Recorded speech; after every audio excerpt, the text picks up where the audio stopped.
On est de retour pour la seconde partie de l'émission pour cette spéciale municipale en direct sur BFM Business. Il est 10h31 avec toujours autour de la table Philippe Gutzmann, Thomas Rougier, Jean-Daniel Lévy et Martin Vanier. Martin Vanier, je me tourne vers vous. Je rappelle cet ouvrage, l'aménagement du territoire. En finir avec les idées fausses sur l'aménagement du territoire. C'est une collection aux éditions de l'Atelier. En finir avec les idées fausses. Je rappelle que vous êtes géographe, professeur à l'école d'urbanisme de Paris. Ça serait quoi des idées fausses en France sur l'aménagement du territoire? Quelles idées fausses vous battez en brèche dans ce livre? Alors, bon, 38 ou 39, je ne me rappelle plus, il y a 39 petites séquences de 2 pages, c'est l'exercice qui est imparti par la collection. J'en retiens une, l'idée fausse de l'équilibre. L'idée fausse selon laquelle nous répondrons à nos défis et à ce qui nous attend en mettant un peu de tout partout. Ouais, et en promettant une France équilibrée. Ce qui me l'a toujours laissé extrêmement dubitatif, qu'est-ce que c'est qu'une France équilibrée? Je voudrais repartir sur l'intervention de M. Gutzmann tout à l'heure, parce qu'il a raison, Bar-le-Duc et Montpellier, le grand écart, oui. C'est terrible.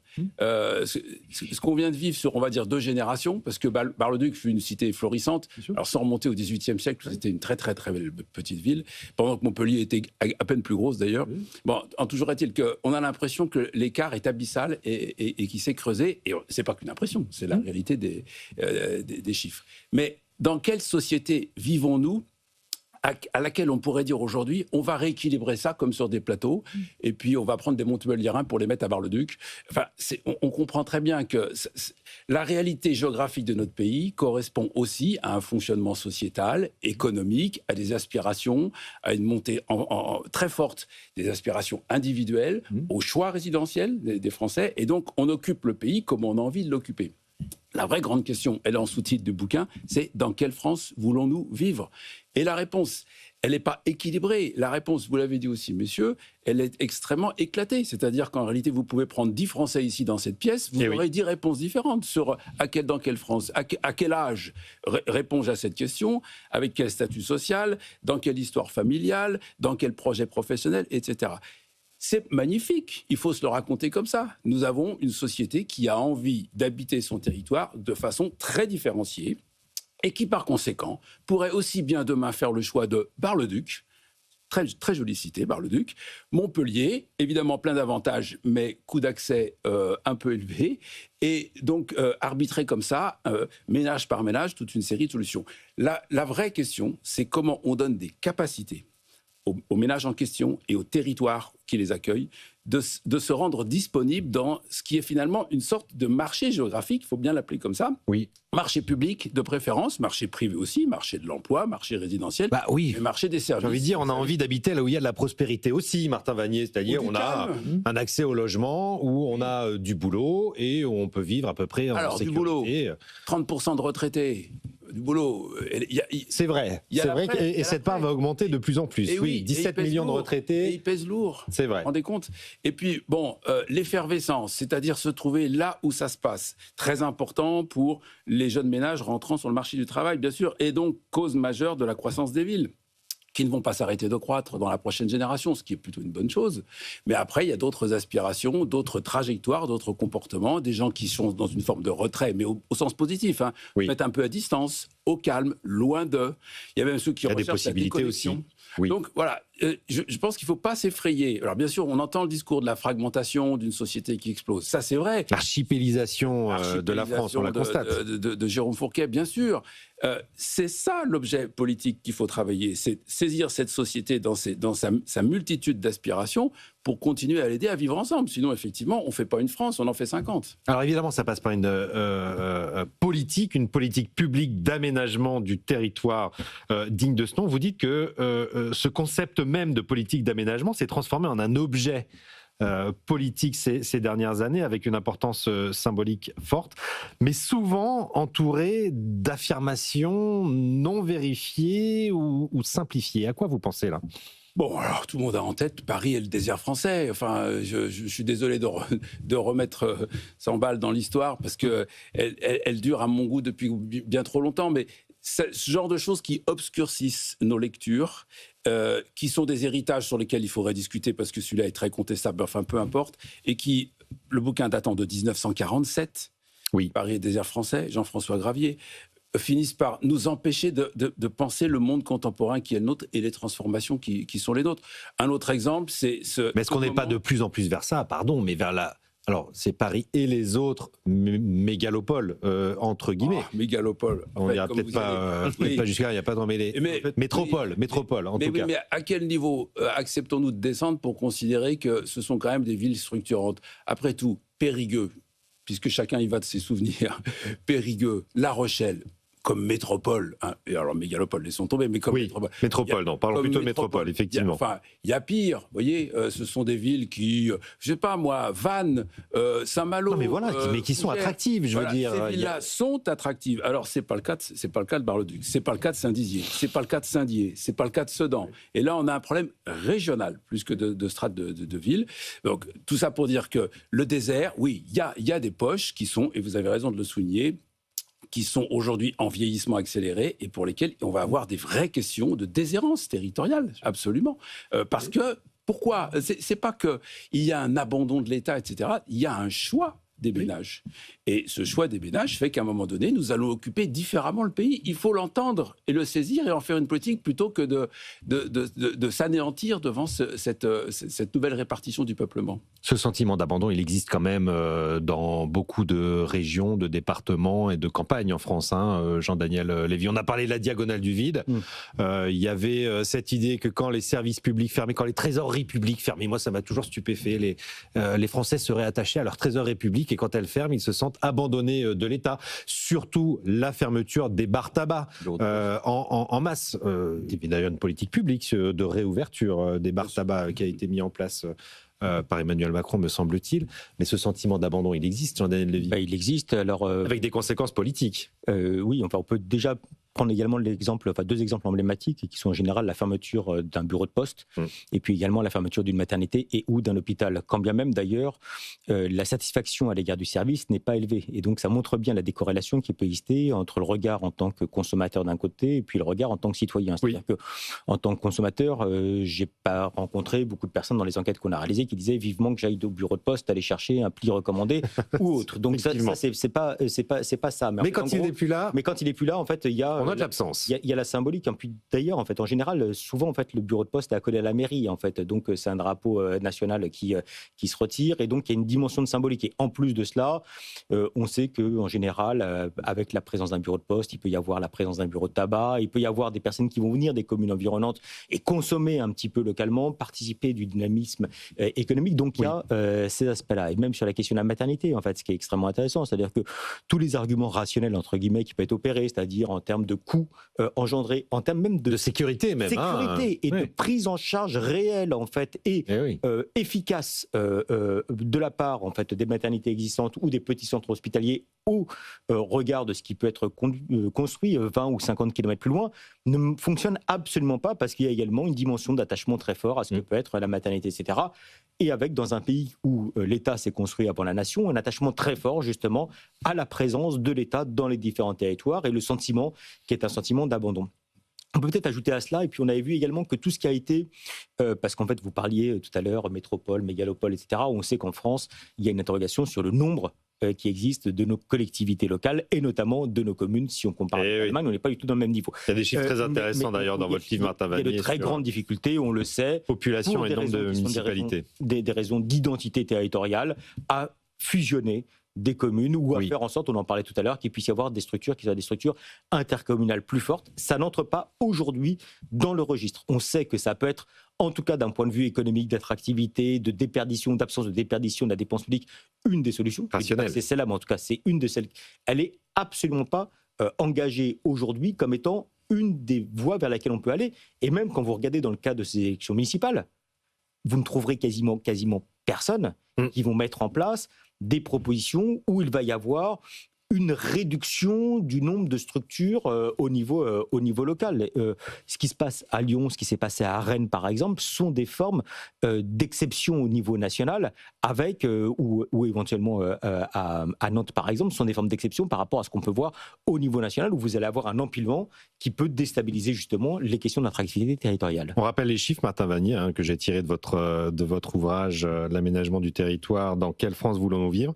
85% des communes ont moins de 2000 habitants en France. 85% des communes ont moins de 2000 habitants et représentent à peine 22% des Français. À l'inverse, 80% de la population vit dans des communes dirigées par seulement 15% des maires. Qu'est-ce que ça dit de notre pays, ça ? Ça dit que la démocratie est référée à la taille des territoires dans lesquels elle s'exprime par les circonscriptions électorales, et que ça finit, pour la raison qu'a dit M. Gusman tout à l'heure, à savoir quand même des grands écarts de développement, par créer une situation de grande inéquité démocratique. Parce qu'effectivement, en réalité, cette masse de maires dont nous parlons ce matin représente dans son immense majorité une petite fraction de la population. Et donc inversement, il y a une majorité de la population est assez mal représentée, mais évidemment ce sont des maires avec des capacités, ce sont des hommes politiques qui sont plus visibles, donc ils vont tenir de la place dans le débat public. Mais enfin, il y a quelque chose à revoir qui renvoie bien sûr à la question de notre morcellement communal et à l'intouchabilité de cette maille. Alors c'est très spécifiquement français. Je dis dans le bouquin que le seul pays en Europe qui a quelque chose de comparable, c'est la République tchèque. Et ça fait partie de ces sujets dont on vient d'évoquer le caractère très symbolique, relativement irrationnel. Enfin, la Poste, je veux bien, mais il faut que chacun de nos auditeurs se demande depuis combien de temps il n'y est pas allé. Alors, il y a beaucoup de gens qui continuent bien sûr, mais globalement, qui continuent à envoyer des courriers, etc., etc. La trésorerie, vous en avez parlé. Et la même chose, évidemment. Ne touchons pas à la commune. Moi, je travaille beaucoup dans les collectivités. Je débarque dans des communes où il y a 150, 200, 250 habitants, zéro ETP, équivalent temps plein, c'est-à-dire aucun agent, aucun. 0,1, une personne qui passe une matinée par semaine, monsieur ou madame le maire qui se décarcasse comme c'est pas possible, ce sont des véritables bénévoles, ce sont des saints de l'action publique, mais ça n'a pas de sens tout ça aujourd'hui, donc il faudrait pouvoir le faire évoluer, je dirais pas l'anéantir, mais le faire évoluer, et c'est vissé, c'est soudé, c'est figé dans des idées préconçues qu'on n'arrive pas à transformer. Bon, vous pouvez réagir sur mon compte Twitter, @legenrat, n'hésitez pas. Comme Davidia, qui nous dit que le retraité est une source d'emploi, c'est vrai aussi. Peut-être qu'il faut suivre les retraités, parce que c'est eux qui ont plutôt du fort pouvoir d'achat généralement. Et Laurence C, qui salue l'invitation d'un géographe sur le plateau pour analyser l'économie. C'est vrai que c'est pas tous les jours. Thomas Rougier, je voyais réagir. La démonstration de l'économie financière en réduisant massivement le nombre de communes, il n'est pas totalement fait non plus, parce que vous avez dit quelque chose, M. Vanier, c'est qu'il n'y a pas de TP dans ces toutes petites communes de moins de 200 habitants, mais il y a un maire, parfois 1 ou 2 adjoints. Le TP, c'est des emplois, on rappelle. Équivalent temps plein. Équivalent temps plein. Donc il y a parfois un demi-poste, ou ça dépend de la taille, mais vous avez des élus impliqués et qui s'occupent de l'aménagement, peut-être pas l'aménagement du territoire au sens, mais en tout cas ça. Et puis vous avez des petites communes qui sont en développement, vraiment c'est ce que vous avez dit, c'est-à-dire qu'il y a plusieurs façons d'être une commune de 500 ou 1000 habitants, donc il n'y a pas de règle générale à dicter à mon sens, et voilà. Et surtout la démonstration de l'économie financière, alors peut-être du côté des charges que ça fait porter à l'État pour gérer un nombre de collectivités importants, etc., peut-être. Mais du côté des collectivités elles-mêmes, c'est des masses financières qui ne sont pas énormes. C'est pour ça que l'autre enjeu en parallèle, et ça sera l'enjeu, et ça sera l'enjeu à Marseille aussi, vous le verrez, vous aurez peut-être l'occasion de discuter avec eux, c'est l'intercommunalité. Et c'est aussi de maintenir cet outil et de développer cet outil au service de chacune des communes en répartissant les équipements, en répartissant les moyens, en répartissant les mobilités, les flux, en gérant voilà. Donc il y a un effort de rationalisation qui a été fait. Il y a moins de communes, quand même. On a perdu plus de 1000 communes, 1500, je crois, en quelques années. Il y a le principe des communes nouvelles sur le volontariat, etc. Ça, c'est des choses qui peuvent porter leurs fruits. J'ai l'impression que la dynamique, c'est un peu tassé. C'est un peu tassé. Mais voilà, le concept du regroupement plutôt sur la base d'une dynamique locale sera plus performante, parce que là, les intercommunalités créent un tout petit peu de force parfois, ont du mal parfois à se mettre en marche et voilà. Or, elles portent une partie des enjeux de demain. Dans les métropoles maintenant, c'est devenu l'investisseur numéro 1 dans ces territoires-là. C'est pas le cas dans les communautés de communes, mais c'est le cas dans les métropoles.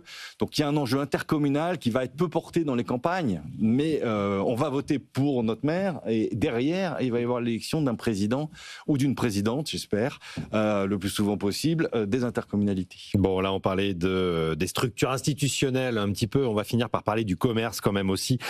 Pareil, je tire un chiffre très intéressant de votre ouvrage, Martin Vanier. Le commerce n'est plus seulement... les communes 2000 à 10 000 habitants, 9 999 précisément, accordent davantage d'importance à l'aide au maintien du commerce, 20%, tandis que les communes les plus grandes, plus de 100 000 habitants, elles, sont plutôt intéressées par la préservation de l'environnement, le logement, la circulation au stationnement. Je ne suis pas sûr que ça tiré de votre ouvrage, d'ailleurs, c'est peut-être le sondage de Jean-Daniel Lévy. Je confirme. Ce maintien du commerce, effectivement, la carte du commerce, elle dit beaucoup de la carte. Aussi de l'aménagement du territoire, Philippe Goudsman. C'est un de mes grands plaisirs, moi, de travailler sur le commerce comme étant finalement un marqueur, une illustration des évolutions sociologiques, mais donc aussi des évolutions politiques. Et c'est au cœur, je crois, de beaucoup de débats politiques, la question du commerce dans la ville. Il y a eu beaucoup de rapports récemment encore autour de cette question et de la vacance commerciale dans les centres-villes qui se développe. Elle ne se développe pas d'ailleurs que dans les centres-villes, mais également dans les centres commerciaux. Et on incrimine assez directement, évidemment, le développement des plateformes numériques, du digital, ce qui est vrai. Il y a bien sûr un effet. Mais alors moi, pas que. Voilà, moi je pense qu'il n'y a pas que ça, et qu'on pointe un peu facilement, quand on est quand on parle des villes, un peu facilement à la question du digital. C'est assez basique. Le commerce, c'est quelque chose d'assez basique. Si les commerces ne vivent pas, c'est d'abord parce qu'il n'y a pas de clients. Et la question, c'est celle-là, c'est pourquoi il n'y a pas de clients dans les villes, et notamment dans beaucoup de grandes villes qui aujourd'hui connaissent des problèmes de vacances commerciales. Pas toutes, je visite parfois des villes, notamment façade ouest, où il y a des dynamiques démographiques et qui s'en sortent parfois mieux. Récemment à Tours, j'ai vu un centre-ville assez actif. Il y a plusieurs paramètres. Donc c'est quoi ? C'est les questions de pouvoir d'achat ? C'est les questions de démographie ? La première chose, quand on parle de commerce et de clients, on parle d'une zone de chalandise, si on prend un terme un peu technique. Absolument. Elle est composée de qui ? D'abord les habitants. Et notamment dans certaines villes, à Paris, on a beaucoup parlé de la ville du quart d'heure, qu'on raisonne par rapport aux habitants. Dans beaucoup de grandes villes, on vide les cœurs de ville des habitants.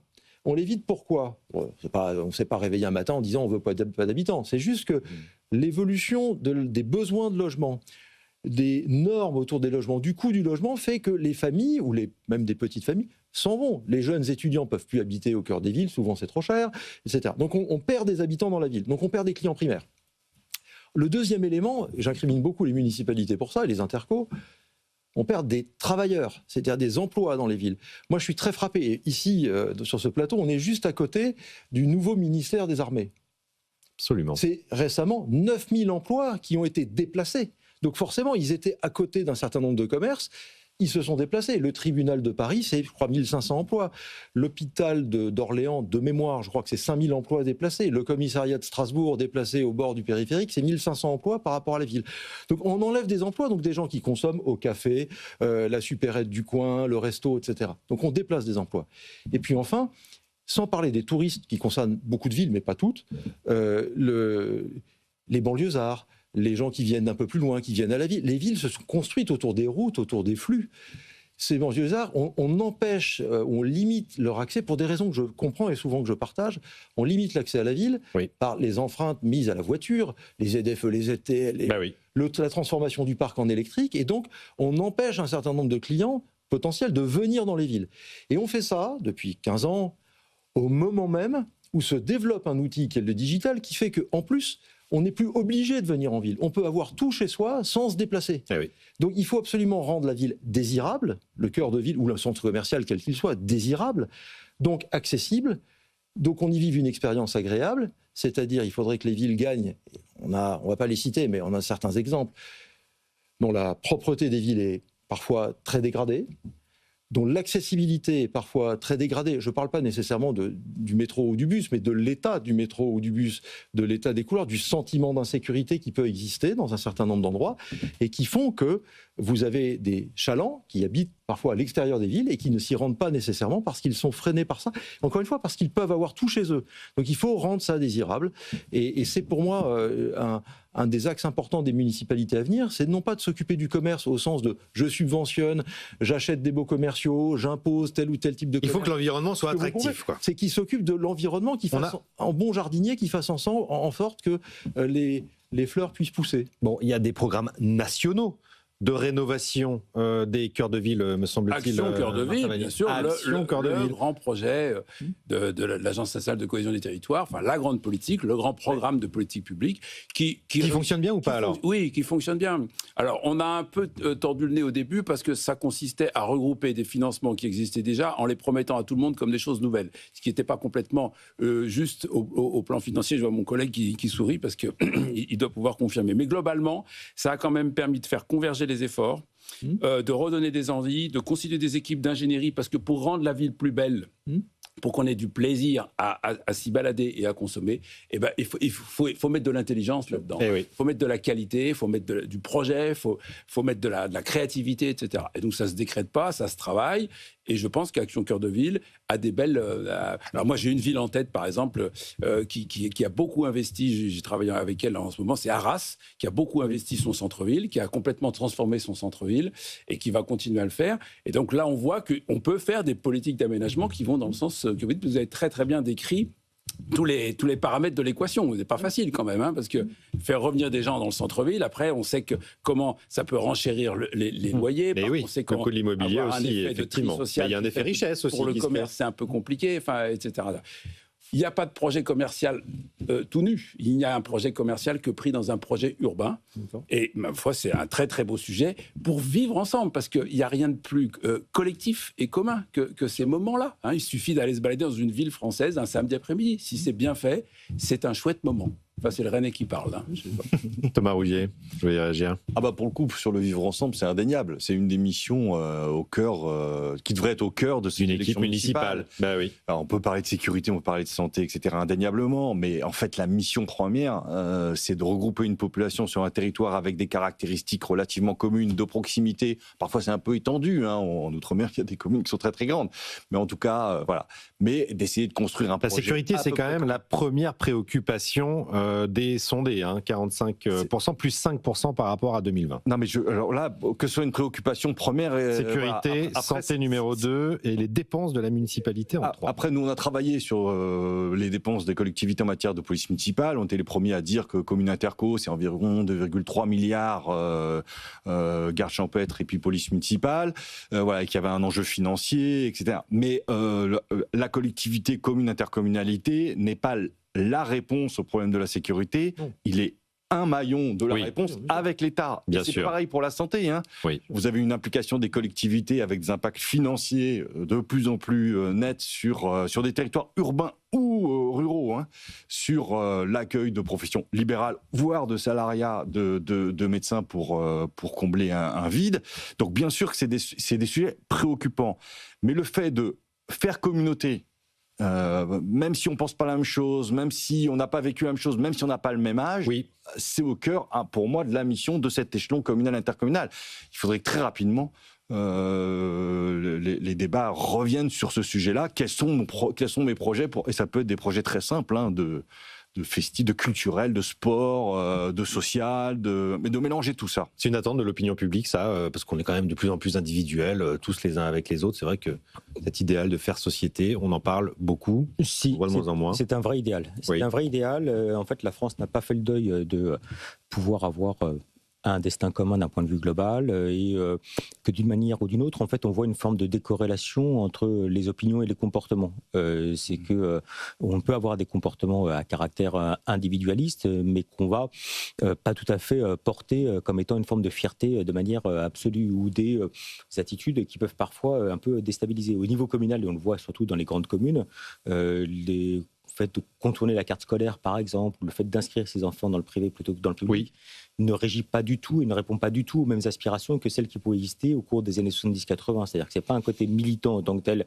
de critique à l'égard d'une éducation nationale, etc., mais c'est plutôt une critique à l'égard de l'idéal de ce que se fait, de ce qui doit être porté par l'éducation nationale, et notamment la question de l'autorité de l'enseignant, même de la part de personnes qui sont à gauche de l'échiquier politique, qui donnent le sentiment de ne pas être suffisamment assurées au sein de l'école publique et qui vont rechercher au sein de l'école privée. Une sorte de nostalgie, donc peut-être, de modèle passé. C'est ça, et en étant pas tout à fait fier de son comportement parce qu'on a le sentiment qu'il va à l'encontre de ce à quoi on aspire collectivement. Donc on a cette forme de tension.